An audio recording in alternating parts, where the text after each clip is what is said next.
Hey riding superstars, today I want to talk about the true cost of fear. So if you are riding right now and you feel that funny tummy sometimes when you're around your horse, maybe it's around getting on your horse, maybe it's around cantering, maybe it's around riding it with other people, or if it's windy, that means in your world you have a rule that you don't ride. Whatever it is for you, if you're experiencing fear or anxiety in any way in your riding experience, you need to watch this video. And also make sure to hit the subscribe button because we do so many videos for you all the time to help you in your riding. So you want to make sure to hit subscribe so you never miss an episode. Today, we're talking about the true cost of your riding fear. Now let me tell you a story. I was young. I was around 25, I think, and I had just imported a new stallion from Holland to my house in Australia, and I was so excited to ride him. You know, this was the horse I was going to go to the Olympics on, and he was a great horse, and he and I got on so well, and everything was great, and everything was amazing. It was the best 6 weeks of my life. But one day into the 7th week, I rode him as normal. I was cantering and all of a sudden his head went down and he bronked. And he bronked and he bronked and he bronked until we got to the end of the arena. And then I was like, which way is he going to go? Is he going to jump it or is he going to go left or is he going to go right? I guessed wrong. He went right. I went left. I had fallen off before. I went to get up and I couldn't get up. I couldn't get up. I couldn't move. I did not know what to do. So I crawled. I was lucky enough to have my arena at home. I crawled from my arena into the house to grab my phone, and I called my husband's mum, actually, who was a nurse, and I said, I can't stand and walk. I can only crawl. What should I do? And she's like, you need to go to the hospital. So the horse was in the arena. He was okay. I called my husband. I said, you've got to come and deal with the horse. And I went to hospital. I was there the whole day. They were x-raying everything. They were doing everything, all the CTs, all the MRIs. And then they said, there's nothing wrong with you. Go home. Eventually, a couple of days later, they rang me back and they said, we got it wrong. There is something wrong with you. You've fractured a bone in your back, in your S3, S4. You absolutely can't ride. You absolutely can't do anything for the next 4 to 6 weeks.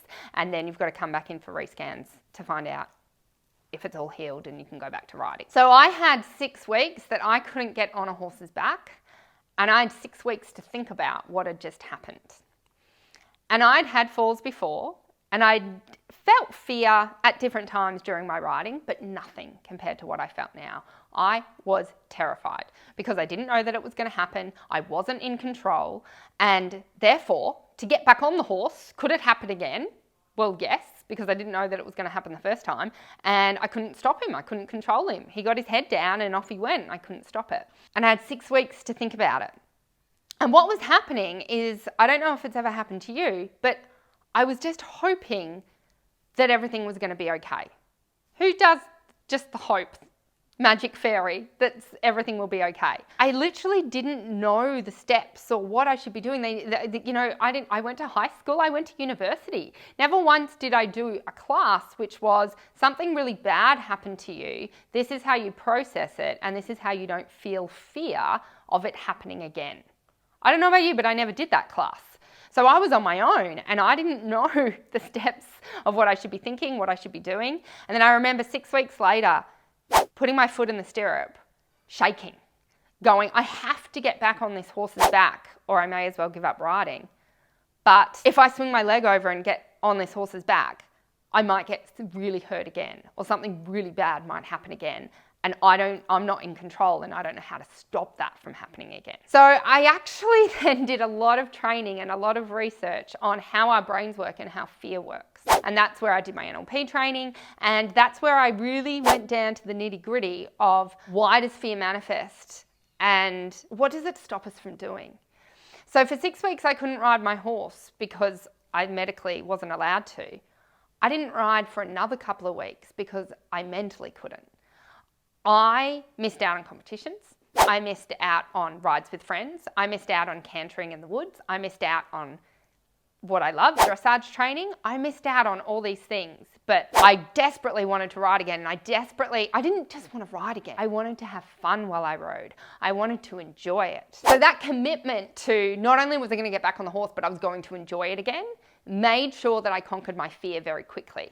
But I've been working with riders who have fear for over 10 years now, and there seems to be this waiting game of people that experience fear, and they do so for a month, 6 months, a year, 2 years, 10 years, and they just keep hoping the fear will go away. They don't seek out the answers. As we said, none of us go to school and work out how to overcome fear in our lives, but yet we all experience fear, and sometimes it can hold us back. So what I want you to do is sit here and think about, what is fear costing you? Have you said no to competing and competitions because you're worried about what the judges will say, or you're worried about what the people will say, or you're worried that you might come last? Do you say no to riding with friends because you're worried about how your horse will react being with all the other horses? Do you say no to cantering in the woods, even though at a deep level your dream is to canter with the wind in your hair in the woods? Do you say no to riding? Do you go, oh, I'm really excited to ride my horse, and then you go, oh, it's windy, the horse might get a bit spooky, oh, I might not be okay, so I'm not going to ride today? And how many of those rides have you missed out on? How many times should you have been happy and blissful and joyful as you're riding your horse, but you felt anxious, scared, confused, and worried?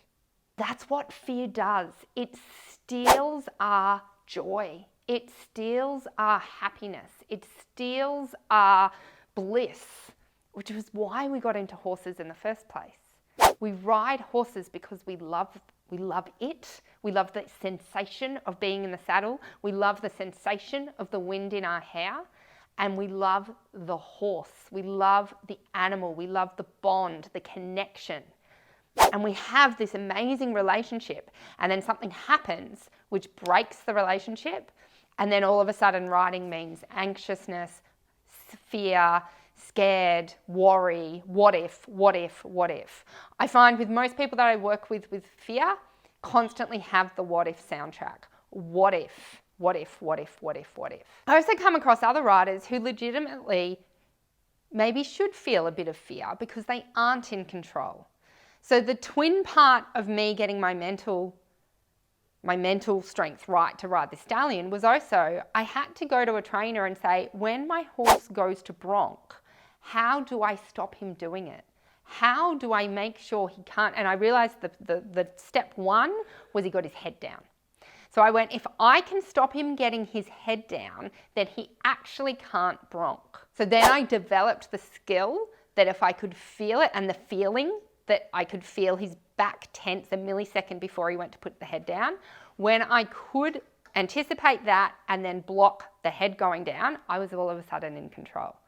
So being in control, being able to stop your horse if he goes too fast, being able to control your horse's shoulders. A horse going straight down the long side and then boom, being on the center line because he's done this big shy and spook off to the side doesn't fill you with confidence, nor should it, especially if you have an unbalanced seat and an unsteady seat. You actually need to learn how to control the shoulders so the horse physically can't do that.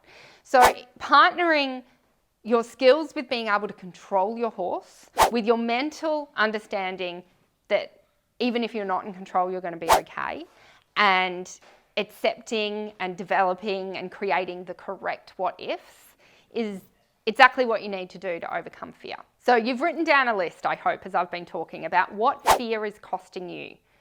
It's costing you the joy, it's costing you the bliss, it's costing you rides with friends, it's costing you competing, it's costing you your dreams, it's costing you whatever it is that you want to do in your riding. And so I want you to look at that list and I want you to start getting angry. I want you to go, not okay. I am not going to let fear steal from me anymore. I'm not going to let fear stop me anymore. I need you to get to the point where you say enough is enough. And that's where I want to let you guys know of an amazing opportunity that we've got at Your Riding Success. I and Alicia have created a fear masterclass for you guys.